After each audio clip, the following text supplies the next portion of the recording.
Mga kalakbay, tapos na tayo mag-ikot sa North Luzon. Balik naman tayo sa stressful na daan, ang Metro Manila, mga kalakbay.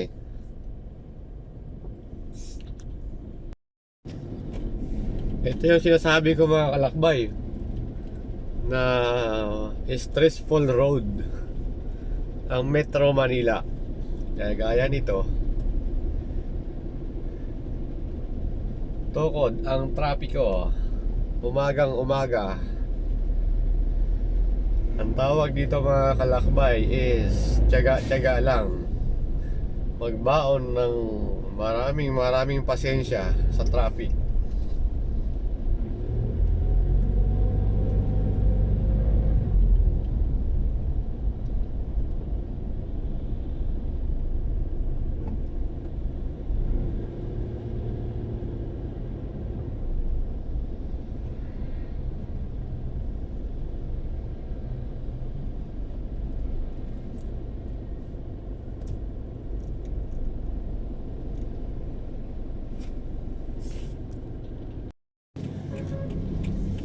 Mga kalakbay, malaking problema yung pupuntahan kong cargo shipping line sa pier. Hindi mapasok dahil may sunog.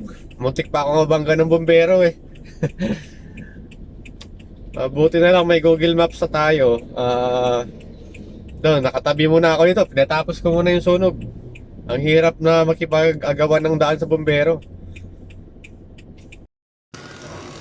Mga kalakbay, nahanap ko na rin yung pinuntahan ko dito sa pier. Lilipat pala ng pier 8, hindi pala pier 16. Ito yung itsura dito, mga kalakbay. Ang laki ng mga container dito. Sulit pa nakalagay, oh. Matibay siguro to kasi sulit din yung nakalagay eh. Yan. So may pick upin ako dito ng backload galing Davao. Ito yung ano nila, ito yung parang depot ng mga container. Ang lalaki.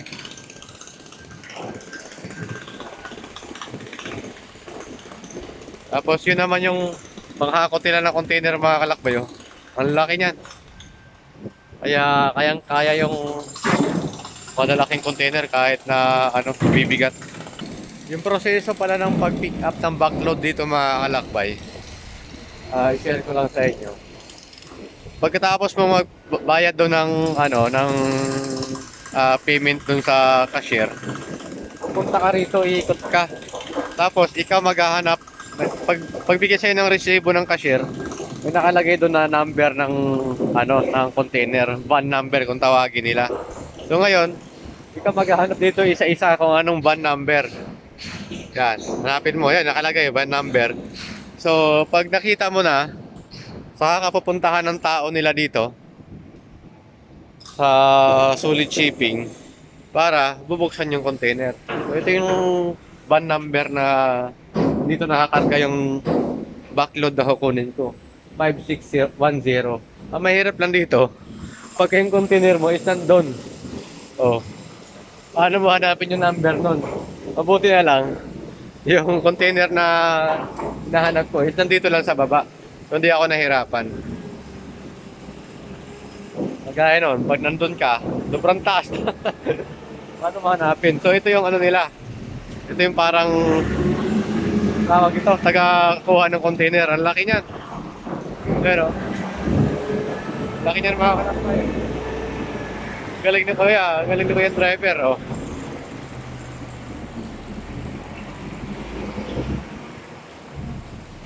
So, salamat sa panonood nyo, mga kalakbay.